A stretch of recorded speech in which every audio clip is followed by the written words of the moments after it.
Cris e Isis, antes de mais nada eu queria muito agradecer Ai, adoro presente. vocês toparem esse papo com a gente quer muito ouvir as vozes de vocês, é uma lembrancinha da Long Vision pra vocês, deixa eu te ajudar aqui, Muito obrigado. Aí vocês vão ter uma Já pode abrir, né? Já, Tá bom. com certeza. Linda caixa. Tem uma caixinha pra vocês, uma carta, depois tem um livro com uma dedicatória. Não sei se vocês já ouviram falar ou já leram O Menino, a Toupeira, a Raposa e o Cavalo. Não, mas já sei meu próximo livro, então. Boa! Olha que legal. Uma canequinha. Muito obrigado pelo carinho aqui. Imagina, uma dedicatória especial para Poxa. vocês. Para agradecer esse momento. Esse não é um stress ball, mas é um stress heart. É um stress heart. Então Gostei, nos ajuda, gostei, né? é sempre Nos útil. ajuda. Caneca, poxa. Muito bom. Muito bom, adorei. Muito obrigada, viu? Imagina. Que obrigado a carinho, vocês. ótimo. Um mimo da Long Vision para agradecer o tempo de vocês. No momento mais importante, hein? Porque o Matia tá chegando aí, hein? Matia tá chegando. A gente vai falar sobre isso também. Acho que o Stress Heart vai ser bem bom, né? Vai te ajudar. Não tenho dúvida. Então vamos lá, sejam muito bem-vindos ao Long Vision Talks, o seu canal para dialogar com gigantes. Eu sempre gosto de começar os meus treinamentos, as palestras, reforçando o nosso propósito aqui na Long Vision. E no nosso podcast não poderia ser diferente. O nosso propósito é reduzir o estresse e aumentar a felicidade e a compaixão nas organizações. As vozes de hoje, porque são duas, comigo aqui, com certeza contribuem muito com esse propósito, porque são líderes que lideram com muita inspiração e muita transformação. Hoje eu converso com o Christian e com a Isis, co-CEOs da Arquivei. Isis, Cris, sejam muito bem-vindos. Obrigado pelo tempo de vocês. Tenho certeza que vai ser um papo muito legal. Muito obrigada pelo convite. Prazer poder participar do podcast e conhecer ainda mais aí um pouquinho falar sobre a Long Vision. Espero que a gente some pra alguma coisa aqui, pra quem tenha- tá vendo também. Não, você sabe que quando a gente começou esse projeto, eu pensei, na minha vida, né, de empresas e times, é a primeira vez que eu tinha uma estrutura de co-CEOs e co-founders. Que são casados, né? Então eu acho que vai ser um papo muito legal, único, para entender um pouquinho dessa história de vocês e dessa bela trajetória que vocês começaram com a Arquivei. A gente se conheceu há alguns anos, né? Passando pela jornada do Five Behavior, a gente vai falar um pouquinho mais sobre isso depois. Mas eu queria que vocês contassem para mim e para quem está nos escutando aqui, a trajetória de vocês. Como é que vocês se conheceram? Antes da Arquivei, se vocês puderem cada um contar um pouquinho como é que foi essa conexão. Muito legal. Bom, os dois somos de São Carlos, nascidos lá, então a gente se conhece desde a escola, ensino fundamental. Então sempre conhecemos, acabamos estudando junto mesmo, na mesma sala, no segundo colegial. Legal. E sempre amigos da mesma turma, mesma galera, de sair, curtir, mas não tínhamos nenhum relacionamento amoroso. Só amigo. Era só amigo mesmo. Isso lá, o quê? Os seus 13, 14 anos? Não, um pouco mais, acho. Talvez uns 16. 15 para 16 ali. Que legal. Que foi ali da 8ª série pro primeiro colegial. E aí no segundo que a gente realmente estudou junto. E aí sim ficou mais da mesma turma, né? Acabou ficando mais próximos, assim.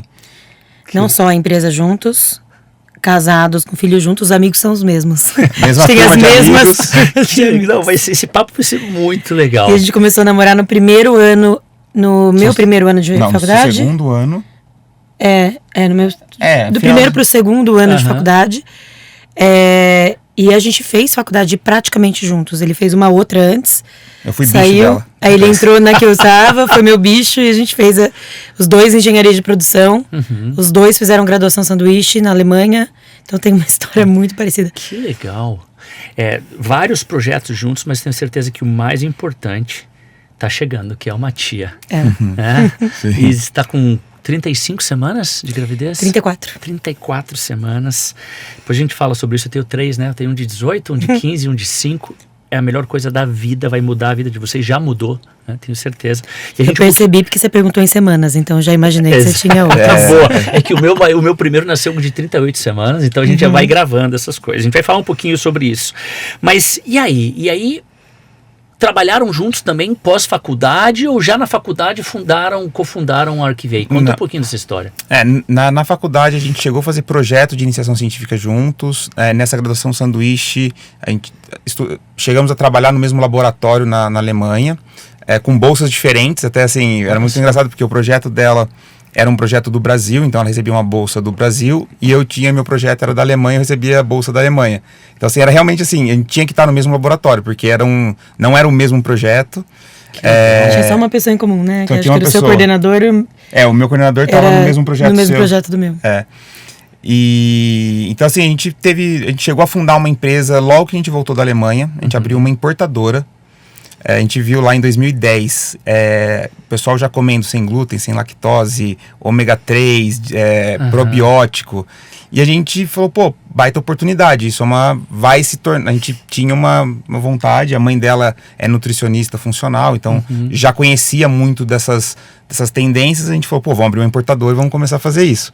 Então aí foi um primeiro empreendimento juntos, durante a faculdade. Então isso já foi lá para 2011, 12, né, que a gente começamos a importadora. Não foi para frente, quebramos. E aí começa então agora uma jornada mais profissional, onde eu comecei a trabalhar na Caterpillar, que a gente ia fazer a faculdade lá na região, né, de Piracicaba. Comecei a trabalhar na fábrica, na área de compras. Fiquei lá na Caterpillar quase 2 anos. Super interessante, baita de uma cultura legal, americano, assim. Foi uma escola legal, apesar de foi minha primeira experiência realmente profissional. Só que aí meu pai começou precisar de ajuda na empresa dele de São Carlos. Meu pai tem uma empreiteira, né, terraplenagem, pavimentação, loteamentos, e ele estava precisando de ajuda. E aí ele falou, olha, tô precisando de ajuda, você não pode vir me ajudar? E aí foi quando eu voltei para São Carlos. Entendi. E aí trabalhei com ele, também aí mais uns 2, 3 anos, e dentro da empresa dele nasce então a Arquivei, que era para ajudar o meu dia a dia na parte de contas a pagar. Cuidava da parte administrativa, então era uma loucura. A nota fiscal ia para obra, não chegava no escritório, aí tinha que pagar boleto, que não tinha nota, aí ia declarar, fazer apuração de imposto, tava tudo errado. Sempre vem de uma dor, né, Cris? Essas ideias sempre vem de uma dor que você vivenciou e pode ser mais fácil, pode ser melhor. A gente já vai falar um pouquinho do que a Arquivei e o que ela faz, mas eu tô curioso para saber, enquanto você estava na Caterpillar, a Isis estava onde? Bom, a primeira parte ele já falou da faculdade, o que a gente fez até na graduação. Assim que eu me formei, curioso é que eu sempre tive sonho, antes da faculdade, de trabalhar numa indústria automobilística alemã. Era assim, uma coisa que já estava tanto... Eu comecei a fazer aula de alemão antes da faculdade. Olha só. Porque eu queria ir para a Alemanha. Isso facilitou, no caso me ajudou bastante para poder ir para lá. E assim que eu me formei, eu passei num processo seletivo, recebi uma proposta como engenheira numa indústria automobilística alemã. Exatamente como eu queria. Exatamente como eu queria. Para surpresa do meu pai, eu falei não. Que eu não me identifiquei com o lugar. De brincadeira. Na entrevista que eu vi a empresa, eu passei, eu não consegui me identificar ali. Era na região de Sorocaba, a indústria. Falei, não, é alguma outra coisa, acho que eu preciso fazer alguma outra coisa. E volta eu pra casa, desempregada, no caso, né? Você se formou, você virou desempregada automaticamente. E teve uma chance que tava na mão. Tava na mão. Desempregada, e coincidiu exatamente com esse momento que eu tinha acabado de voltar da Alemanha, esse período. E a gente teve a ideia da importadora e começamos na importadora.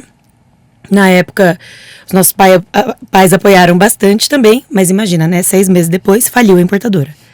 Pro desespero do meu pai de novo, né? Que me ajudou. Eu falei que eu queria aquilo, de repente eu não queria.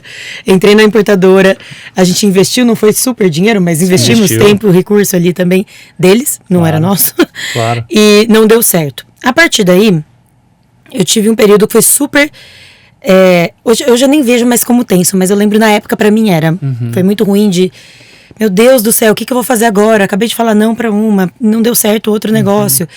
Eu até entrei numa época com algumas amigas para organização de festas, uma outra empresa que chamava Aurora de Amora, para organizar festas. Que legal. Essa dava certo, mas eu não gostava do que eu fazia. Eu falava, meu Deus, aqui eu sou mais uma. Tudo que eu faço não é melhor do que o que já tem no mercado.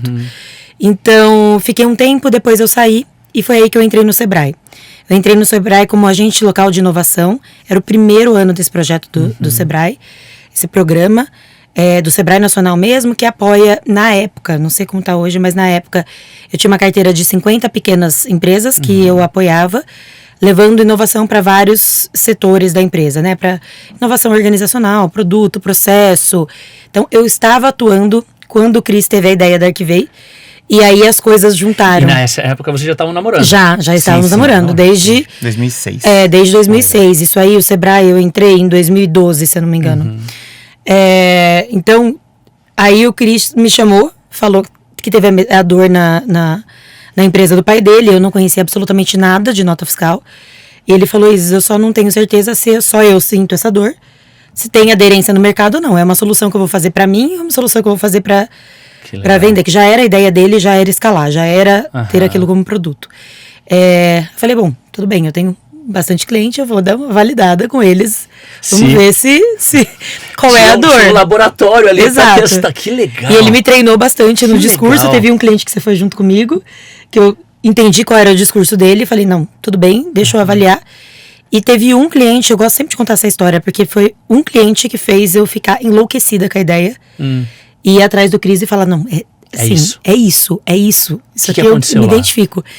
Teve um cliente que riu da minha cara quando eu falei qual era a solução. E ele falou, é impossível oferecer o que vocês estão falando, que vocês vão oferecer. Se vocês oferecerem exatamente o que vocês estão falando, vocês vão dominar o Brasil e eu mesmo vou indicar sei lá quantos clientes para vocês. E eu falei, olha, se vai ser exatamente possível, como o Cris falou que ia ser, eu não tenho a mínima ideia. Mas que essa é a resposta que eu queria, é a resposta que eu queria. E a partir daí, o Cris já fez uma coisa que eu achei muito legal de fundação de empresa, que acho que muitos empreendedores que estiverem ouvindo vão se relacionar, que ele foi juntando o time. Então ele foi pegando, tipo, eu tava com essa experiência do Sebrae, com outras empresas, abertura para construção de mercado. O time que desenvolveu era de uma software house, que também era técnico. Isso aqui é ter uma pessoa técnica como sócia, não só como prestador de serviço. Uma outra pessoa que também tinha, que é o nosso outro founder, que também tinha muita experiência, não só técnica, como dev mesmo, mas também como criação de startup, criado 2 startups. Então ele foi construindo o time, fez o time de fundação. Exatamente. Então eu entrei nesse momento, foi bem numa virada, foi final do meu programa do Sebrae e começo da Arquivei. E ele, essa jornada também de pós-empresa do pai, né? Você trabalhou um tempo nas duas. Ficou um tempinho, eu arrisco dizer que assim, 1 ano assim, que eu fiquei trabalhando jornada dupla, assim. Que legal. E óbvio que meu pai sempre apoiou bastante, então, sei lá, acabava saindo 3h30, 4 horas da tarde pra ir pro escritório, né? Na verdade, a gente ficava dentro da software house, a gente tinha um quarto, era uma casa mesmo, uma casa residencial, e as pessoas do Arquivei ficavam num quarto. Então eu ia lá pra casa, entrava no nosso quarto e trabalhava lá e ia até a noite. A diferença, o Steve Jobs fazia na garagem, vocês fizeram no quarto. Exato. E eram os 2 únicos de camisa social, porque eu também tava no finalzinho do Sebrae, então era camisa social. Eu também, sua camisa da empresa. Da construtora, então sempre camisa, com logo. Não, história fantástica. E aí eu quero entender, para quem não conhece a Arquivei, né, o que faz a Arquivei? Conta um pouquinho mais o que é essa startup, essa história maravilhosa, que a gente vai mergulhar com mais profundidade, mas o que vocês fazem? Eu vou começar a falar como a gente nasceu, porque que é a base de tudo que hoje a gente faz, tá? Acho que eu sempre gosto de fazer a analogia com nós, pessoas físicas. A gente compra coisas hoje na internet, recebe um e-mail de empresa, sua nota foi faturada, segue o arquivo XML, segue o PDF da nota. E isso, você imagina, nós já compramos relativamente frequentemente na internet, já virou um hábito hoje muito mais presente no brasileiro, principalmente com a pandemia. Só que você imagina que empresas fazem 60 compras por dia. E você recebe a nota por e-mail. E aí, nessa época eu falei, mas se a nota eletrônica não tem uma maneira mais eficiente, que eu não dependa de e-mail, que eu não dependa que o meu fornecedor mande um e-mail ou uma chave de acesso, que é o número que você consegue acessar essa nota online. E aí virou basicamente uma conexão com o governo, né, com a Receita, com a Secretaria da Fazenda, que você tem todas as suas notas fiscais em tempo real. Então, do dia para a noite, se você... É uma mudança de cultura, né? Muita gente ainda fala segunda via de nota fiscal. Não existe mais a segunda via, porque não é mais um talão de notas fiscais. Claro. Ela é hoje um arquivo eletrônico, então não tem a segunda via, é o mesmo arquivo, só que você pode salvar. Perfeito. Então foi muito isso, assim, eu falei, como que o governo está tão à frente em tecnologia do que a iniciativa privada. Isso me incomodava muito. Não é questão de competir com o governo, não, Claro. mas assim, nós temos condições e muito mais investimentos em tecnologia que o próprio governo. E eu via que era essa cultura ainda enraizada sobre ter a nota, segunda via, imprimir a nota fiscal, carimbar a nota fiscal. Hoje isso não tem mais peso nenhum. Verdade. Então, a Arquivei nasceu para conectar no governo, ter 100% das suas notas fiscais sem depender de ninguém. Só que o que aconteceu? Quando a gente fez isso, a gente começou a ver outros valores que você gera para a empresa. Nota fria. Eu emito uma nota para sua empresa para levantar dinheiro no banco, mas você não comprou. Verdade. Você consegue saber, você começa a ter a nota fiscal no momento da emissão. Então, às vezes, você consegue ser proativo e já ligar e falar, olha, você faturou o produto errado. Eu não comprei o produto azul, é o produto verde. Então, você começa a ser proativo em cima das suas rotinas. Então, a gente viu que a gente mudou as rotinas das empresas, gerando um valor. E, além de tudo isso, você tem um dado gigantesco sobre a sua empresa.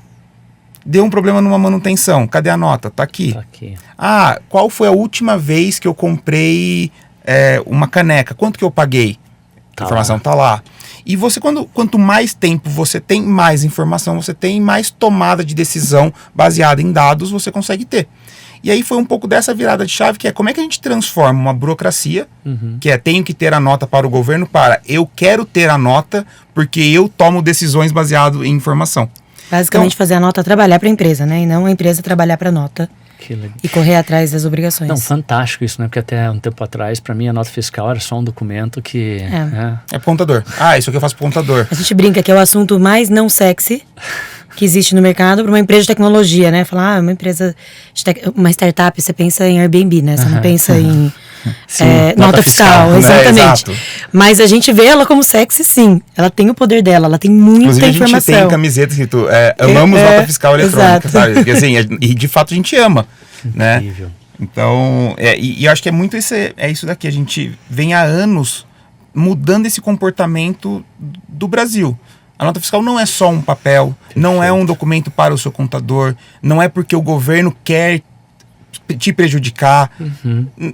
Entendeu? Isso são fatos que você colocou na cabeça, são coisas que assumiram e você não faz nada a não ser reclamar. Perfeito. Como é que você transforma isso? Em vez de ser um custo, transforma em investimento. Perfeito. E aí, óbvio que assim, você tem uma geração que trabalha, que viveu o talão, a nota em papel, cartonado, segunda, terceira via, e você entra na era digital, então você tem uma mudança de cultura, que eu vejo que nós conseguimos criar esse movimento de cultural mesmo, né? Não existia uma vertical de software de gestão de nota fiscal, gestão da informação.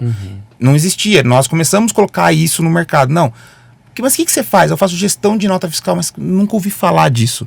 Porque, assim, era arquivo morto. Vocês estão educando os clientes. Sim. Isso. Até o nome Arquivei vem do arquivo morto. Porque quando eu trabalhava, para onde a nota vai? Depois, no arquivo morto. Não, você sabe que você está falando aqui, vocês falando, eu tive um déjà vu aqui, um flashback, porque o meu primeiro negócio é uma rede de escolas de inglês em Curitiba, né? Comecei em 2000. Se eu arriscar ir lá no depósito, lá em casa, eu tenho ainda os blocos de notas que o contador fala, você tem que guardar durante 15 anos, 10 anos. E tá lá, a primeira via era branquinha, a outra era azul, a outra era rosinha. Rosinha, isso. Então, que incrível essa ideia. E aí, co-founders, legal, entendi, tivemos a ideia juntos, fundamos a empresa juntos, né? Já sei que todo mundo já sabe um pouco mais sobre Arquivei. Agora, co-CEOs, né? Os dois então decidiram, vamos liderar essa empresa juntos. Eu tô super curioso para saber como é que vocês decidiram adotar esse modelo, da onde que veio essa ideia, e quais foram os principais fatores que influenciaram essa decisão. Quando a gente começou a empresa, acho que eu brinco que o único chapéu que tinha dentro da empresa era de fundador e estagiário. Até tinha um C-Level, sei lá o quê, mas era tudo inventado. Porque todo mundo fazia tudo, né? Sim. Foi que assim, no começo, até foi bem essa virada, foi o primeiro investidor que trouxe o primeiro nível, vamos dizer assim, de profissionalismo. Tá. Então, antes, quando começamos, a empresa, a ideia nasce finalzinho de 2013, meio sem nome, vamos testar. 2014, montamos o time de fundadores da empresa Arquivei, não da ideia, porque a ideia não vale nada. Perfeito. Quem executou foram os cofundadores comigo. Legal. 2015, então, primeiro cliente Arquivei, pagando, faturando nossos primeiros R$500 na vida, janeiro de 2015. E nós seguimos até meio de 2016 sem investidor. A gente não sabia o que era Venture Capital, a gente não sabia o que era fundraising, o que era MRR, aquela sopa de letrinhas que hoje todo mundo é escolado. A gente não tinha ideia do que estava fazendo. A gente nem falava que era startup. Não, pra gente o pessoal falava startup, falou, não, é uma empresa de tecnologia. O meu KINAI, eu achava que tinha um KINAI, né, o código, né, nacional lá de startup. Não, nós somos tecnologia, software não personalizável, porque é um software de escala que você não personaliza pra você, né? Não, você é uma startup, assim, então demorou até pra gente entender que o nome startup abria portas, não é que a gente queria ser uma startup, é que, vocês são startup, queremos falar com vocês. E aí quando você colocava startup e USP na mesma frase, nossa, a gente tinha quase que um crachá que abria qualquer porta. Que legal. E os nossos sócios são ex-alunos USP, então várias vezes a gente usou o e-mail deles de ex-aluno que ainda tem, pra abrir porta. Olá, sou um aluno da USP, estou com um projeto, para conseguir uma reunião. E aí, então, em meados de 2016, foi quando a Monax entrou e falou, olha, o que cada um faz? E aí eu lembro que até na época era assim, sei lá, a gente fez uma brincadeira, eu crio, o Bruno, que é o nosso cofundador e CTO, eu tenho a ideia, ele desenvolve, a Isis vende, e aí a gente fez uma analogia do como funcionava. Claro. Eu era um cara que eu tinha mais ali uma visão de produto, o Bruno tinha uma visão de tecnologia, o Vitor era na época era o nosso cara de marketing, como eu vendo, e a Isis era como comercial. Eu vendo e como eu garanto o sucesso do nosso cliente. E aí nasceu a primeira sopinha de letrinha. Então o Christian fica como CEO, o Bruno fica como CTO, que é de tecnologia, a Isis fica como COO, porque ela cuida da operação de receita, o Vitor cuida de marketing, então ele é o CMO, então a gente ganhou ganhamos esse nome bonito, né? E aí nasce então uma primeira divisão de nomes. E aí é óbvio que a gente vem evoluindo isso ao longo do tempo, até chegar nessa estrutura de co-CEOs, né? Que aí a gente tá falando de 2016 para... Foi a virada de 21 para 22. Isso, então de 21 para 22 que estamos nessa estrutura atual de co-CEOs. Ô Isis, e essa estrutura funciona em casa também? Não, só tem eu. Muito boa, não, muito boa, tava com essa dúvida. Tem uma piada que o pessoal fala pra mim, falou assim, pô Cris, você tinha um lugar que você mandava que era na empresa, agora nem na empresa você manda. Muito boa. Mas e quais foram os maiores, talvez, desafios dessa estrutura de co-CEO? Vou dar um passo antes, tá? Tá bom. Que é sobre o porquê a gente entrou nessa estrutura também, que eu acho que é importante. Acho que primeiro a gente viu aonde eu podia somar ali com uma presença de CEO para a empresa, falando de cultura, falando sobre time também. E o Cris estava com uma demanda muito forte de todo o relacionamento externo, M&A. Então a gente estava no momento de aquisição, direcionamento de produto muito forte, relacionamento com o investidor muito forte também. Então era um momento que precisava muito desse apoio para a empresa. A empresa precisava de uma estrutura que suportasse e que desse segurança para seguir para os próximos passos. Então, a gente nasce ali. Aí o ponto é de desafios, né? Perfeito. É até interessante, a gente fala muito sobre isso, muita gente pergunta. Acho que, inclusive, esse podcast vai dar bastante audiência, porque esse é um tema que todo mundo quer saber da gente. Não tenha dúvida. De desafios, eu acho que tem inúmeros desafios. Eu não acho que qualquer estrutura de empresa funciona com uma estrutura de co-CEO. Primeiro, precisa existir uma necessidade. A gente vê muita empresa que pode ser que funcione, tá? Mas eu vejo que é mais comum empresas que fundaram, que os dois fundadores tiveram a ideia juntos ali, acabaram não definindo papéis e começam como co-CEO. Eu vejo muito movimento ao contrário acontecendo ali. Me corrija se tiver falar alguma coisa que você não tenha visto, mas é o que eu vi. Começa como co-CEO e depois muda. Depois um vai fazer alguma coisa, o outro vai fazer outra coisa. Porque começou pelo motivo de não saber qual era o papel ideal para cada um. O nosso foi o oposto. Então, o nosso foi, a gente sabia quais eram os papéis. E quando a gente viu a necessidade, a gente entendeu exatamente o que a gente precisava fazer para suprir a necessidade. Então, um desafio que eu vejo que as pessoas podem passar, a gente passou só até ajustar o papel, é saber exatamente o que cada um representa, como que você toma decisão, como que você se relaciona, como você se apresenta para a empresa, para fora. Enfim, isso é super importante. Então, até se alguém estiver pensando em fazer isso, a minha sugestão tem algumas coisas, alguns elementos que fazem isso funcionar. E são elementos muito difíceis, alguns não são nem desenvolvíveis, é sim ou não, tá? Os dois são fundadores? Sim. Esse já é um ponto que facilita. Acho que é até legal depois você falar sobre CEO profissional também. Esse já é primeiro ponto. Tem diferenças de funções ali? Vocês se somam de alguma forma diferente? Nós somos muito diferentes. Você conheceu um pouco a gente, você sabe que a gente é muito diferente. Opostos até no perfil disso. Muito. Exatamente. Então se soma, vale a pena. Se complementam, Se complementa. Você tá só sendo igual, é mais uma pessoa fazendo a mesma coisa, não faz sentido. Verdade. Você só vai ter mais conflito. Então, os nossos desafios, eles foram no começo, até a gente ajustar. Eu não senti tanto desafio para dentro da empresa. Eu acho que foi... Parece que a empresa estava mais aberta a receber isso. Foi uma coisa super natural para a empresa. E a gente foi só você tem relacionamento com o investidor? Eu faço ou não faço? Entendi. Faz também. Mas... eu tô olhando para pessoas, então o Cris não fala nada de pessoas, não fala nada de cultura? Não, faz, óbvio que faz. Então a gente foi se ajustando nesse ponto. E para mim tá super legal escutar isso, tá muito claro, mas tem um elemento a mais nessa relação que isso pode acontecer em outras empresas onde os cofundadores não são casados. Sim. Mas vocês têm esse elemento de serem casados. Sim. E aí, eu vou dizer a minha experiência. O primeiro trabalho que eu fiz com vocês, dos 2 dias do 5B, se ninguém tivesse falado que eu saía de lá sem saber que vocês eram casados. É o que a gente mais ouve isso. Cara, incrível. Eu fiquei sabendo depois, não sei se a Renata comentou, alguém comentou no meio, mas eu via uma total separação e não cruzar a linha, né, profissional, pessoal, muito clara ali para vocês. É um esforço deliberado, é natural. E como é que isso impacta nessa divisão aí de co-CEOs? Muito legal. Acho que assim, dando até um pouquinho mais dessa transição de co-CEOs, e aí já entrando também, mesmo antes de ter essa estrutura de líder e liderado, pensando no organograma antes de ser co-CEO, a gente já conseguia dividir muito bem uma reunião mais calorosa, que era referente à Isis ou à área da Isis, e sair dessa reunião e almoçar, sentar na mesa e não tem nenhum tipo de você pegou muito no meu pé, você pegou pesado. Incrível. Se ou ela ou eu achávamos que tinham pego pesado, alguma coisa assim, dentro do ambiente, fala, putz, eu acho que naquela reunião não é porque eu sou seu marido ou porque você é minha esposa que eu exagerei, não. Se eu fizesse isso com a Renata, seria a mesma coisa. Olha, eu acho que você pegou pesado. Então, então a gente conseguiu fazer isso. E a gente acaba sempre falando muito isso. A gente entende que isso é muito natural, nosso. Não existe um grande estudo ou uma grande metodologia falando, não, então a gente vai aplicar esse frame, então se acontecer isso a gente ativa o modo 2, né? Não é.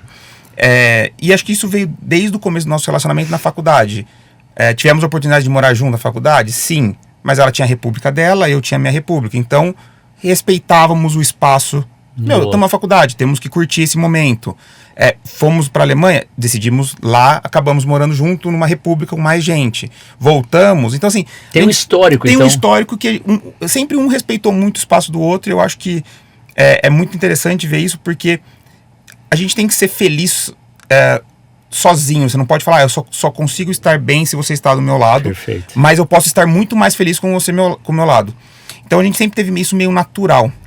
Os próprios sócios nossos, eu lembro, uma vez a gente estava numa viagem a trabalho, aí à noite a gente saiu para no shopping comer uma coisa em Joinville, e a gente pegou na mão. Eles olharam assim, vocês pegam na mão? Caramba! Só que isso é tipo 3, 4 anos de arquivei.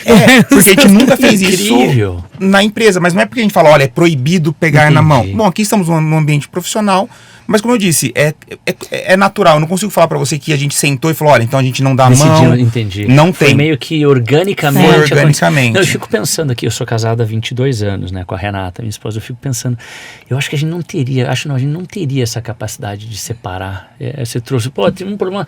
Eu acho que a gente não ia conseguir, não. Então eu tenho uma admiração profunda, porque isso exige, naturalmente ou não, faz uma grande diferença na empresa, né? E assim, mesma coisa que eu falei de co-CEO, eu não indico para todo mundo, também para toda empresa, que isso...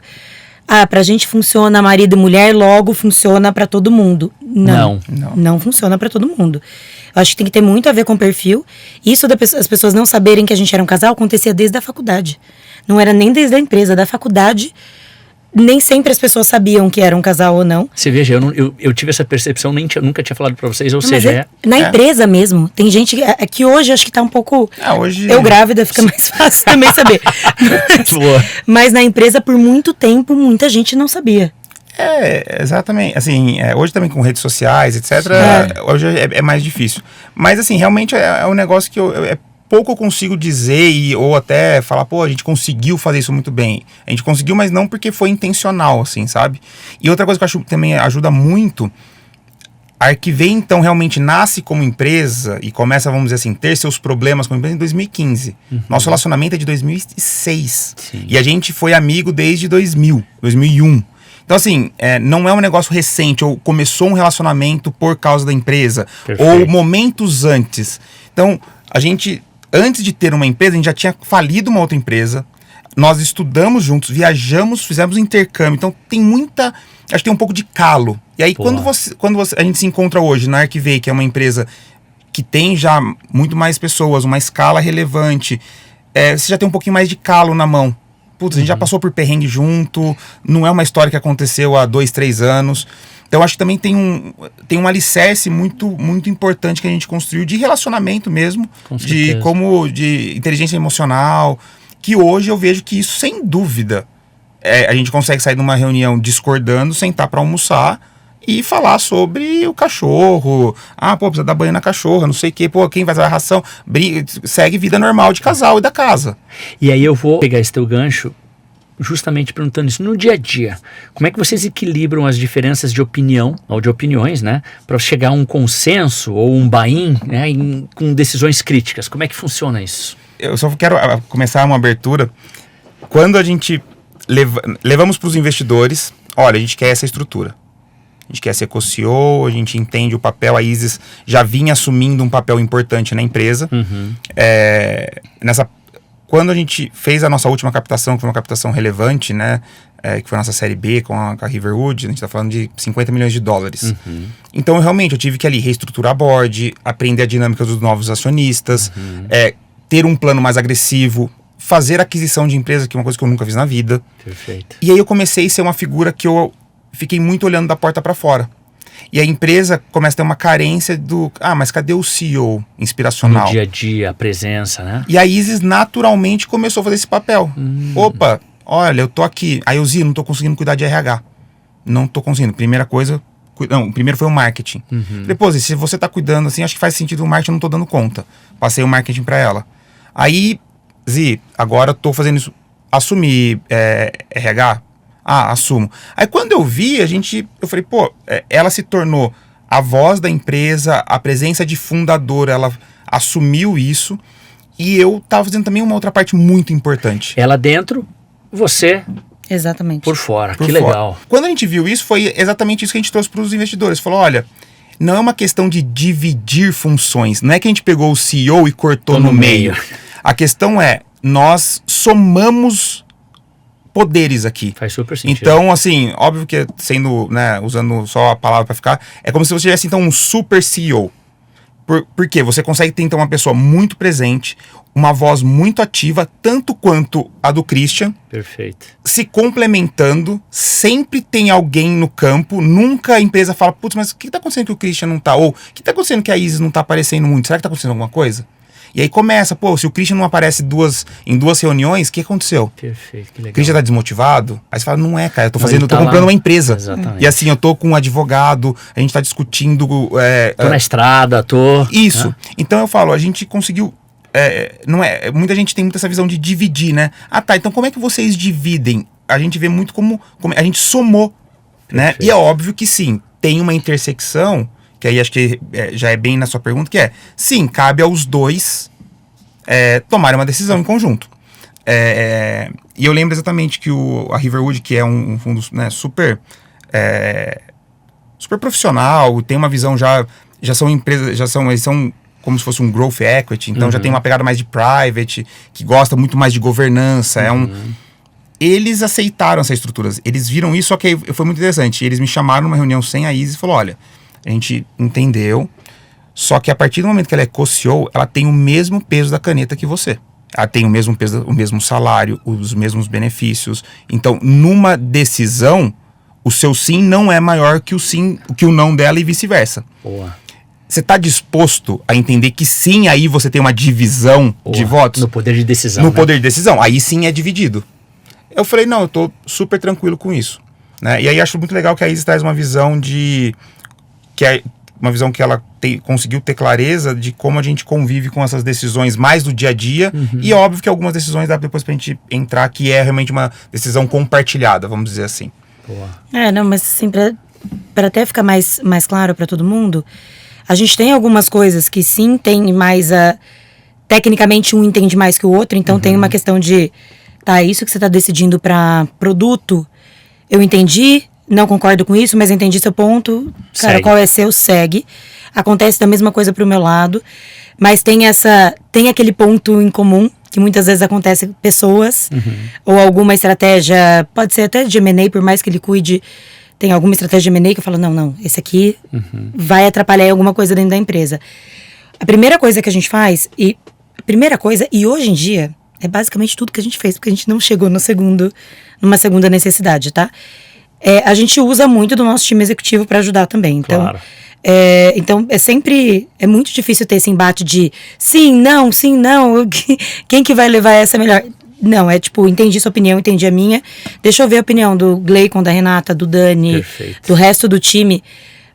Vamos ouvir prós e contras. Geralmente, acho que Não, todas as 100%. vezes, né? Todas as vezes a gente já chega no consenso com o time. Legal. Então a gente já consegue fazer com que eles ajudem nessa tomada de decisão também. A gente dá a decisão final, óbvio, mas eles ajudam a gente nessa construção.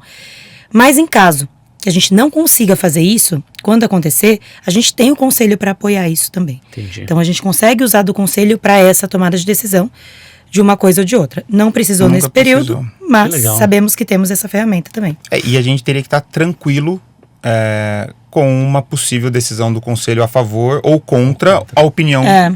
Alguém vai ser contrariado. Sim. Né? E aí, assim, você já tentou ir pro seu time executivo, não deu? A gente falou, bom, o último é levar para conselho. Perfeito. E assim, no final do dia, alguém vai sair desconfortável, mas a gente tem que ter que isso é parte do jogo. E que seja a melhor decisão pro negócio. Exato. Tudo pra gente é do negócio. Até a gente tem uma frase muito que a gente fala muito entre a gente, entre os fundadores principalmente, tá? A gente não pode ser teto do negócio. Perfeito. Como fundador eu digo isso, tá? Não é nem como executivo, porque executivo é diferente essa visão. De fundador você tem um apego muito grande. Claro. Se você quer se apegar àquela cadeira de executivo a qualquer custo, e não tô falando só de CEO, qualquer executivo, você quer pegar aquela cadeira a qualquer custo, você tem chance de parar o crescimento do negócio, porque você é o teto, você não conseguiu crescer. Então a gente tá o tempo todo tentando evoluir com a empresa na velocidade. A gente sempre falou isso. Sempre esteja preparado para sair. Porque assim, se você for o teto, você tem um dever fiduciário de sair. Porque de não bloquear o De crescimento. não bloquear. Então assim, se você é o limitante, entra um dever fiduciário, que você é um acionista relevante na empresa, para falar, olha, eu tenho um interesse financeiro fiduciário nessa empresa, eu não posso fazer isso, eu tenho que me retirar. Aí que o ego entra, né? Aí é uma briga de ego. Mas como a gente vem trabalhando faz muito tempo, a gente fala isso muito com todos os fundadores. Mas sim, o ego... Isso ajuda no processo, o ego com certeza pega, mas isso ajuda no processo de decisão também, inclusive para levar para o board. Você dá aquela... Tá, para a empresa. Que para a empresa é melhor. Você sabe que quando eu conheci vocês, né? Essa nossa relação, eu acho que uns 2 anos, né? 1 ano e meio, 2 anos, quase. Acho que sim. Eu fiquei impressionado com a velocidade do crescimento da Arquivei. Então, vocês fundaram ela em 2000 e... a gente considera 2015, que é quando de fato o produto teve o primeiro cliente, mas tem 1 ano e pouquinho, finalzinho de 2013, vamos dizer, nasce o CNPJ. 2013, tá? 13. 2014 está em operação. Mas sem... 2014 foi desenvolvimento. Não, 2014 foi quando juntou o time de fundadores. Beta teste. Então 2015... Isso, 2015 é uma data que a gente... Não é a que a gente usa 2013, Tá. que é o de CNPJ. Então, se você pegar o CNPJ Sim, Arquivei, tá. nasceu em dezembro de 2013. Perfeito. Né? Mas a gente gosta de falar que a operação, o time de fundadores, realmente teve o seu primeiro real e a empresa de fato com o seu primeiro cliente pagante é em 2015. Então o marco para nós é 2015. Você lembra a primeira nota fiscal emitida? Opa! Eu lembro, tem até hoje, inclusive, a gente testou o pagamento via cartão de crédito, entendeu? Para emitir a nota para o primeiro cliente.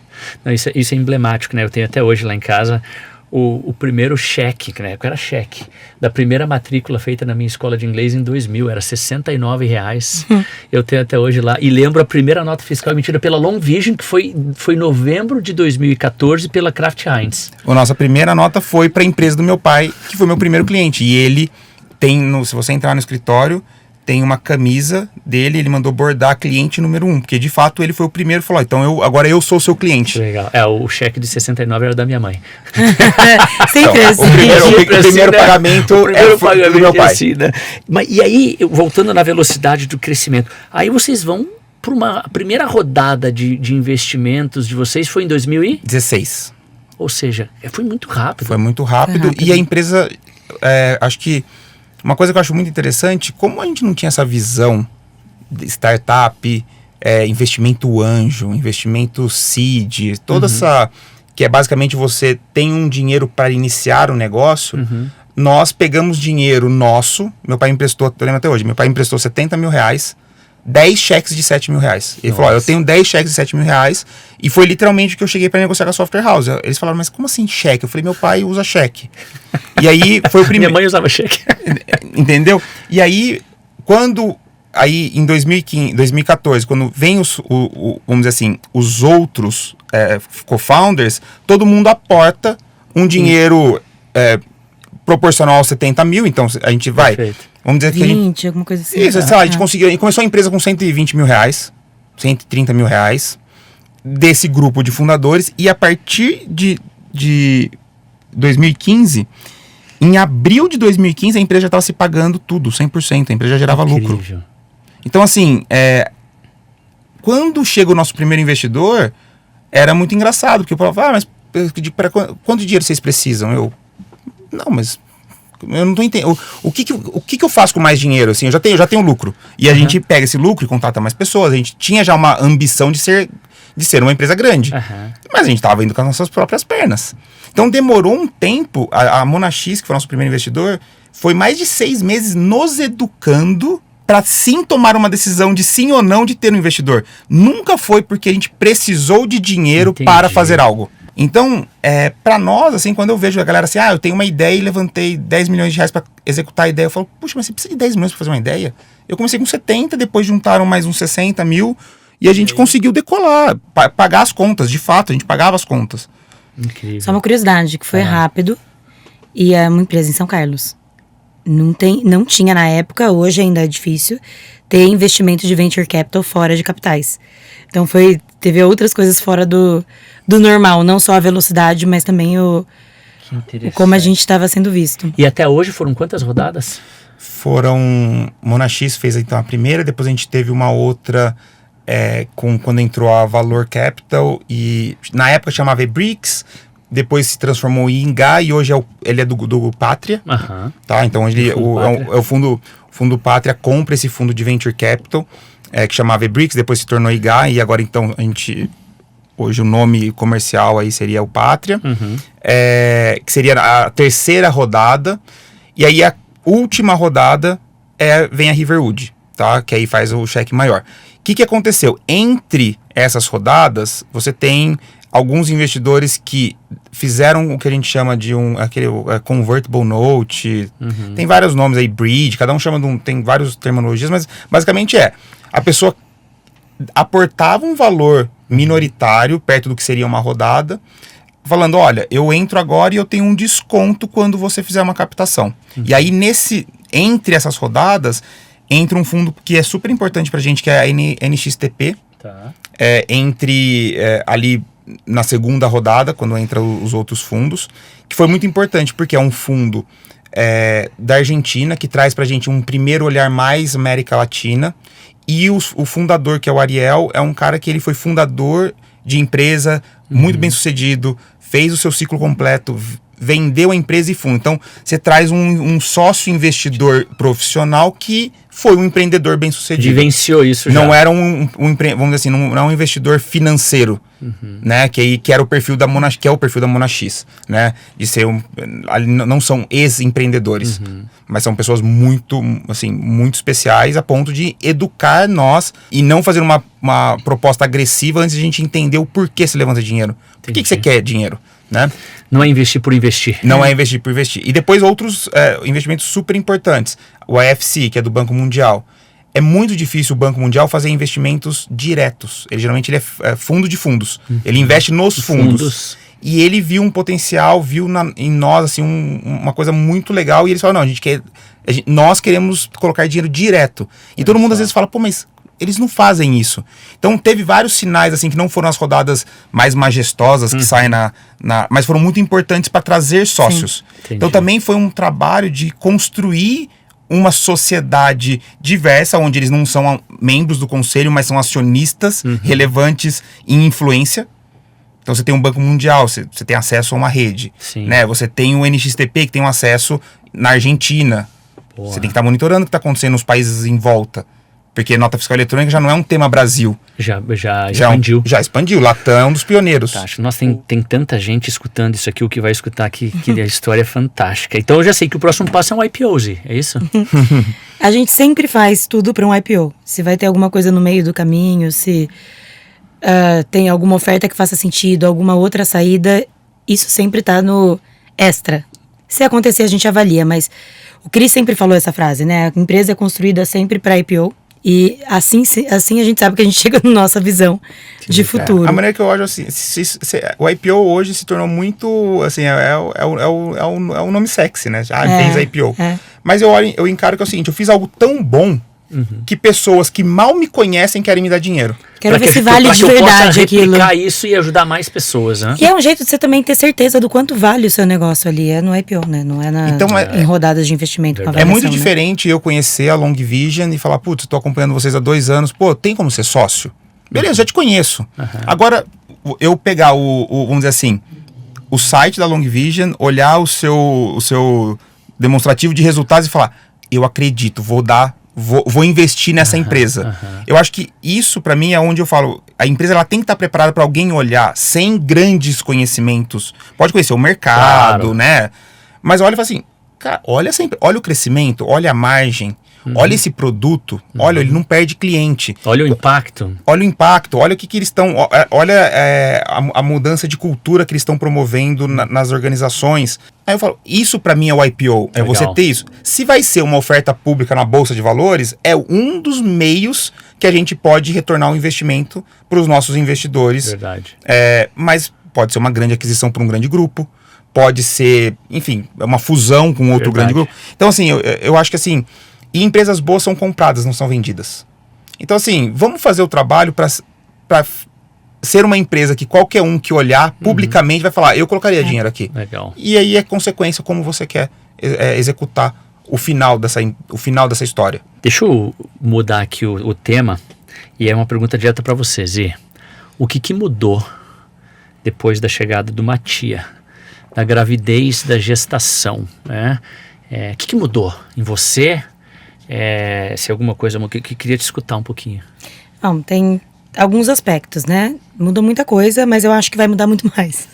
Eu acho que eu ainda tô bem no início dessa história. Eu acho que se gravar um podcast depois, eu talvez fale tudo muito diferente do que eu vou falar agora. Vai ser talvez uma pessoa super ingênua respondendo essa pergunta.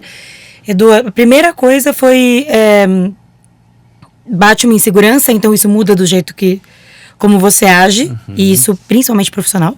Boa. Acho que isso pra mulher não tem como não pegar.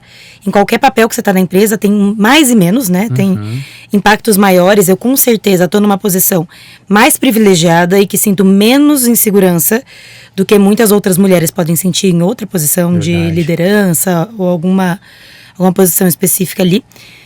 Então, primeiro eu tive que trabalhar muito com essa insegurança. A insegurança nasce desde o tratamento para engravidar. Não é só durante a gravidez. Era estou tratando para engravidar. vai ser aceito isso ou não vai ser aceito. Quando eu falar que tô grávida, vai ser aceito tanto para dentro da empresa, para fora da empresa. Perfeito. Como que o mercado vê, como que eu vou fazer? Eu vou sair, eu vou me afastar, eu perco o espaço, eu consigo somar, eu não somo. Nossa, eu vou ficar de fora do negócio, eu não vou saber o que tá acontecendo, mas eu quero entrar e ver o que tá acontecendo. É muita coisa ao mesmo tempo que acontece. Essa foi a primeira coisa. Tem uma coisa que foi mais de característica minha, que literalmente eu perdi a paciência desde o começo da gravidez até agora. Posso dizer que até agora eu sou uma pessoa com muito menos paciência do que eu tinha antes. Olha só.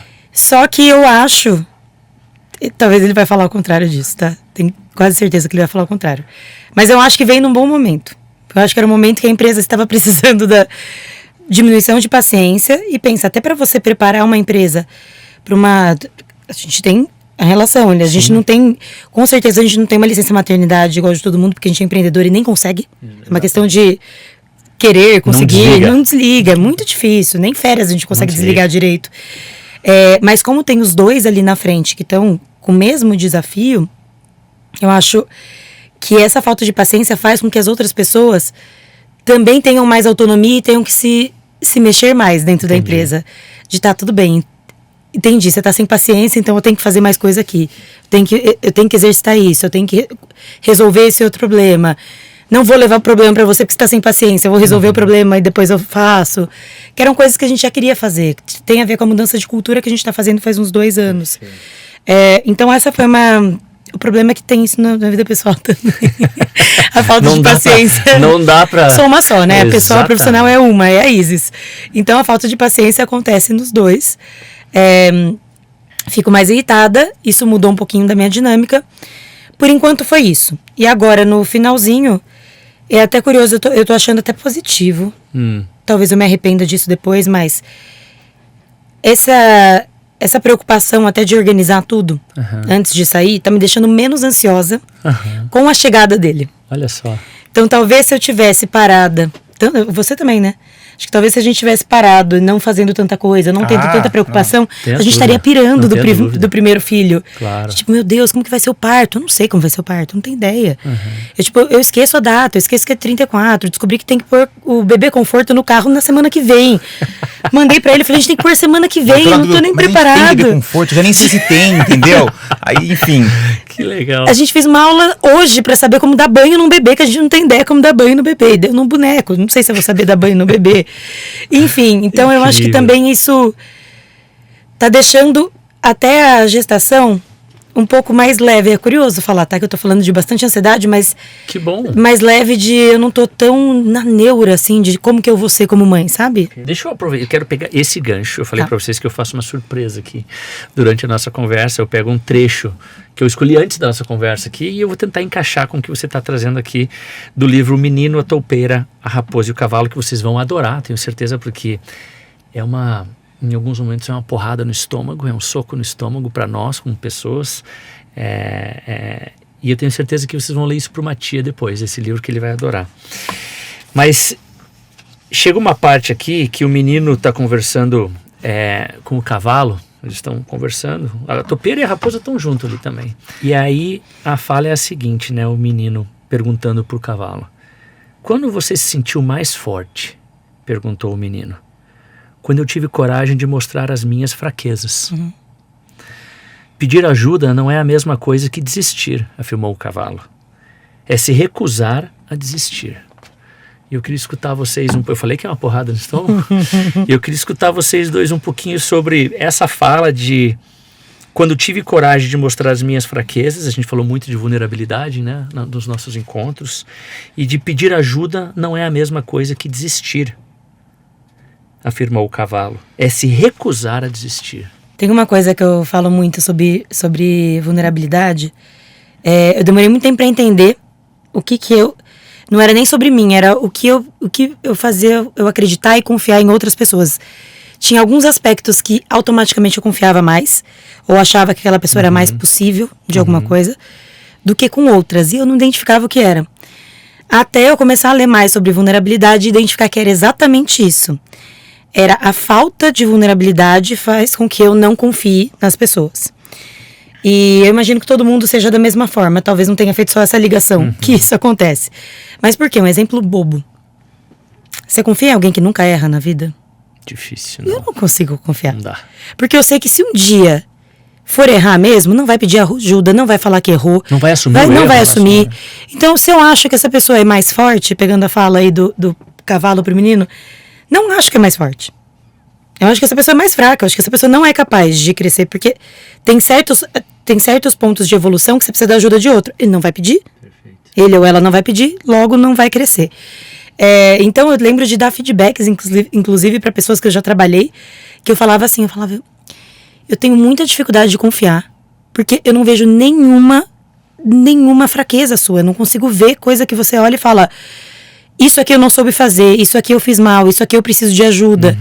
Então eu tenho a relação com vulnerabilidade, quando eu vejo essa frase, até de quão forte você é com vulnerabilidade, pra mim tá muito ligado à confiança do quanto você é capaz de crescer junto. E não tem como crescer sozinho, você tem que ter ajuda.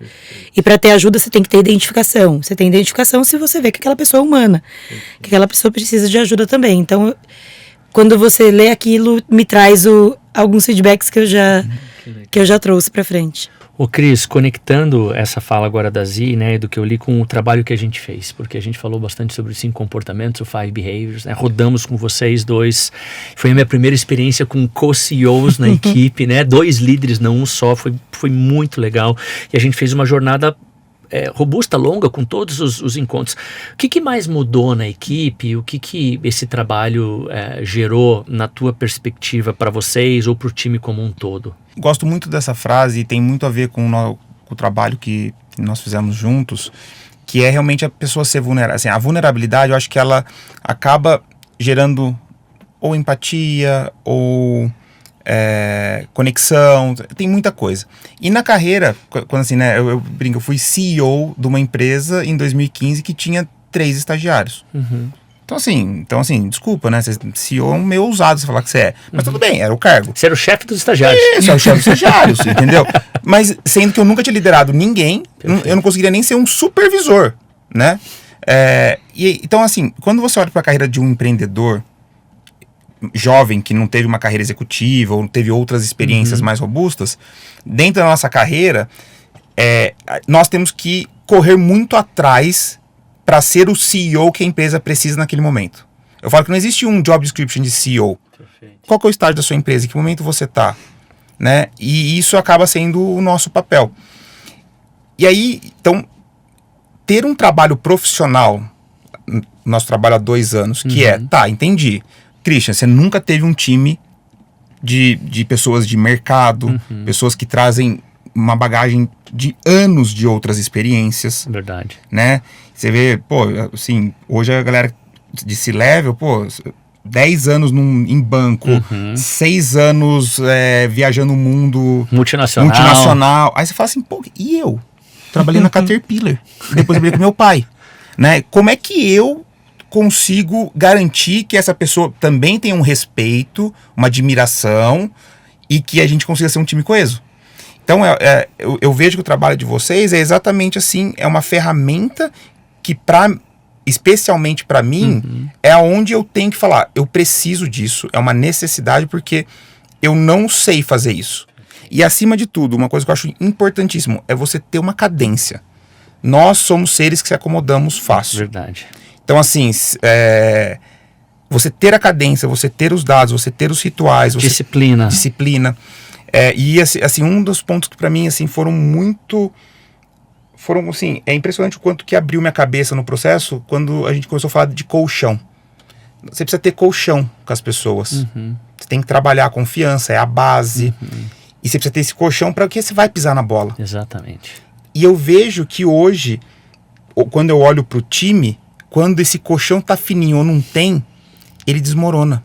É verdade. E aí eu falo, e às vezes tem que ser intencional, a gente tá trabalhando de casa, a gente não se vê sempre. E esse colchão ser criado numa reunião de vídeo, desculpa. É difícil. Não vai. Diferente ontem, a gente reuniu os fundadores da Arquivei e fomos jantar, inclusive, dos fundadores, só quem tá hoje na operação sou eu e a Isis. E a gente ficou a noite inteira, ficamos até tarde. isso é um colchão, entendeu? Porque em momentos de sociedade, óbvio que tem desgaste. Com certeza. Mas assim, todo mundo... Mas tem fundador que já saiu e tipo... Isso, e tava lá. Saiu há alguns anos e tava lá e o colchão realmente muito grosso. Gerou as conexões estão lá. Então assim, eu gosto muito do, assim, um grande, assim, para mim foi um dos grandes divisores de água, entender que esse colchão e essa confiança, e aí vem vulnerabilidade, vem muita parte, para você realmente conseguir chegar no topo da pirâmide, que é a performance. Performance, exatamente. É isso. E, a gente está se encaminhando meio para a parte final, infelizmente, tudo que é bom passa rápido, né? Cara, que conversa boa. Mas eu queria voltar para a parte de alguns conselhos e dicas, que eu acho que vocês vivenciaram e estão vivenciando algo único na Arquivei. E tem muitas pessoas ainda, ou muitos empreendedores que estão tentando, que vão quebrar a cara, que vai dar certo, vai dar errado, mas que conselhos vocês dariam para empreendedores que estão buscando, vamos dizer, financiamento para startups? Porque eu gostei muito da história que vocês trouxeram. Não é investimento a qualquer custo, eles nos educaram por que a gente precisa. Então, que conselho vocês dão para aqueles empreendedores ou empreendedoras que estão nesse momento agora buscando financiamento para as suas startups? Eu geralmente sou bem crítico com isso, porque quando... É muito diferente você falar, eu quero abrir uma loja de roupa. Você tem que comprar um estoque, você tem que ter um trocador com um espelho, isso custa dinheiro. Então você não tem que falar, faz uma maneira mais eficiente. Quando você vai para um empreendedor que está na tecnologia, então, por isso que eu estou falando, eu sou um pouco crítico quando a pessoa fala de tecnologia. Tá. Hoje você consegue fazer muita coisa, você consegue criar muito valor em tecnologia sem precisar de dinheiro. Tá. Mas, então, eu acho que assim... há uma tendência muito natural do tipo, eu tenho uma ideia, preciso de financiamento. Então acho que uma primeira dica é, reflete, você realmente precisa ou você só acha que precisa porque todo mundo fala que você precisa nos livros e nos materiais que você leu. Ou você quer vender aquele slide de aqueles 3 por 10 milhões. Isso, exato. Quer levantar 10 milhões no PPT. Assim, eu tenho um pouco de dificuldade de achar que o limitante dessa pessoa ser empreendedora é porque ele não conseguiu dinheiro. Tá? E mais uma vez, existem casos e casos, tem casos que realmente para você começar você vai precisar de dinheiro. Mas eu sempre falo, a primeira opção é o famoso Family, Friends and Fools, né? O FFF. É isso. Você pede pro pai, vê se tem um dinheiro, aí você vai pros seus amigos, aí você fala assim, tem uns malucos lá, uns fools, né? Eu preciso de um dinheiro aqui para começar uma ideia. Então acho que essa é a melhor, assim, é uma maneira mais rápida, menos burocrática, e que você consegue ter muito menos estrutura, enfim, foi um pouco do que eu fiz com meu pai e todo mundo depois acabou fazendo. Uns já tinham uma grana e conseguiram, outros, os pais ajudaram. Não tendo isso, eu acho que assim, hoje, provavelmente a sua solução deve estar atrelada a alguma coisa. Tipo, você está no mercado contábil, você está no mercado de... troca de mensagem, WhatsApp, alguma coisa de influência, você pode tentar achar pessoas estratégicas, seja pessoas estratégicas ou empresas estratégicas e falar, olha, eu tô criando isso, você tem interesse em ser meu sócio? Porque isso dando certo, isso pode ser bom para você, é bom para mim, eu uso a sua base de clientes como um potencial teste meu, porque o que eu faço é complementar ao você. Então, eu acho que com vamos dizer, essa crise de liquidez que nós tivemos em 2021 ali, para 2022, fez as empresas, inclusive, falo por nós, antes a gente tinha uma visão de vamos construir tudo sozinho, porque tem muito dinheiro. Então se tem muito dinheiro, você faz tudo sozinho. Não tem mais dinheiro, fazer software é caro. Então todo mundo começa então a ser aberto a parcerias. Perfeito. Vamos integrar a minha plataforma com a sua, em vez de eu construir o que você faz?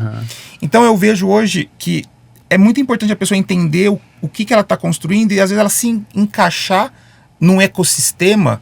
Você consegue decolar um produto ou um empreendimento ou uma ideia, porque não só você tem ali o financiamento que você precisa em espécie, né, em dinheiro, mas você tem acesso ao cliente.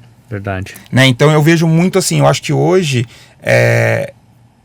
você estar aberto a conversar com grandes players ou players, eu acho que pode ser uma maneira muito diferente de você falar de financiamento, mas é um financiamento. Claro. Né? E uma outra coisa que eu gosto sempre quando você fala de entrar numa trilha de investimentos, tem que entender que é um jogo a ser jogado. Existem as regras. Você não vai estar sozinho, você vai dividir. O seu rico é muito diferente do rico do investidor. Enquanto você fala de milhões, o cara fala de bilhões. Então, assim, eu quero faturar 10 milhões de reais. O cara vai dar risada. Porque o seu rico, 10 milhões, fala, pô, 10 milhões, nossa. Pra ele. Então, você tem que. Então, só tem que entender o jogo. A partir do momento que você fala, quero ter sócio, mudou o seu jogo. Perfeito. Mas eu sempre gosto de falar, não existe nenhum bilionário ou milionário que não tem sócio. É verdade. Então, assim, sócio é bom. Eu gosto, eu acho que a sociedade, seja dos fundadores ou dos fundos que foram financiadores nossos, o mérito é de todo mundo. Perfeito. Então, assim, eu sou muito grato e sou muito a favor. Acho que o ponto é timing também, né? Principalmente para fundos. Saber o timing certo é ideal. E vou pegar uma frase que você sempre falou muito da execução, que é o que a gente fez, né? A execução vale mais que a ideia, né? Então, quanto mais você conseguir executar antes de ter um investimento que não seja os 3 Fs ali, que seja um investimento venture capital, alguma coisa assim, quanto você conseguir executar mais e trazer resultado, entender se está funcionando, ver o product market fit, ter já um go-to-market, com certeza a avaliação da empresa vai estar melhor, com certeza você vai ter uma negociação melhor. E fica mais fácil até. Muito mais fácil. O Family, Friends and Fools, ele muitas vezes ele é necessário para que você saia do zero. Algumas vezes nem é, tá? Algumas vezes você nem precisa disso. Mas às vezes precisa de um investimento para desenvolver alguma coisa aqui. Claro. Esse tudo bem, te tira daquele da estática ali que você tava e você começa, mas você tem que executar para conseguir passar para o próximo nível. Então, acho que tudo isso que o Cris falou faz com que você também descubra qual o melhor timing para você ter investimento dentro da sua empresa. E vocês são investidores em startups também? Somos. Você investe em mais. Eu invisto em uma, você investe em 3, 2. Invisto em 3 e num fundo. Que legal. Mas a ideia são muito mais assim, eu gosto só, assim, porque é meio, falar que é investidor é um negócio muito sexy, né? Não, eu sou investidor. Eu não sou um investidor profissional, não faço isso para viver. O que acontece eu conheço empreendedores brilhantes. Que tiveram ideias legais e eu ajudei e eu fui convidado a fazer parte dessa jornada. Então não é que eu avaliei, estava olhando o mercado e achei algo que eu gostei. Eu, por causa da rede da Endeavor, pela rede de um investidor, por um encontro que eu conheci um empreendedor, essas pessoas chegaram e falaram, Cris, tem uma ideia, ó que legal, vou fazer isso. Putz, Cris, tô com uma dúvida aqui, pô, como é que você fez? Ajuda. Assim, empreendedor tem que ajudar empreendedor. Claro. Não existe competição entre empreendedor. Boa. Se eu não puder sentar com outro empreendedor, abrir meu coração e ajudar ele, perfeito, eu não tô fazendo meu papel no ecossistema. Perfeito. Então, assim, mais uma vez, não sou investidor profissional, sim, a gente investiu, mas muito nessa estávamos próximos. Um deles a gente investe juntos. Que legal. Que foi exatamente, a gente ajudou essa empresa, sei lá, mais de um ano. De ajudar a fazer, desde, vamos sentar fazer um planejamento financeiro, a gente usa essa planilha dessa estrutura para fazer o nosso orçamento. Ai, que legal. Aí chegou uma hora que eu falei assim, vocês não querem ser sócios? Vocês não querem ajudar a gente? A gente falou, bom, já que você está convidando, a gente acredita no negócio. A gente já admirava demais a empreendedora, a time, e também a interior, São Carlos, é uma mulher na liderança, enfim, somou para várias conexões. Várias coisas. Mas eu só gosto de falar que assim, não sou um investidor profissional, mas sim, hoje tenho a oportunidade de participar um pedacinho em algumas jornadas aí. De outros. Que papo bom, né? Eu podia ficar aqui, podia continuar no bar, né? Eu bebendo água, mas dava. Então, a gente tá chegando no final, eu queria muito agradecer ao bate-papo aqui, a profundidade que a gente teve, a abertura que vocês trouxeram, né? E as vulnerabilidades. Desejo uma excelente hora para vocês. Tenho certeza que o Matia vai ser uma criança muito feliz.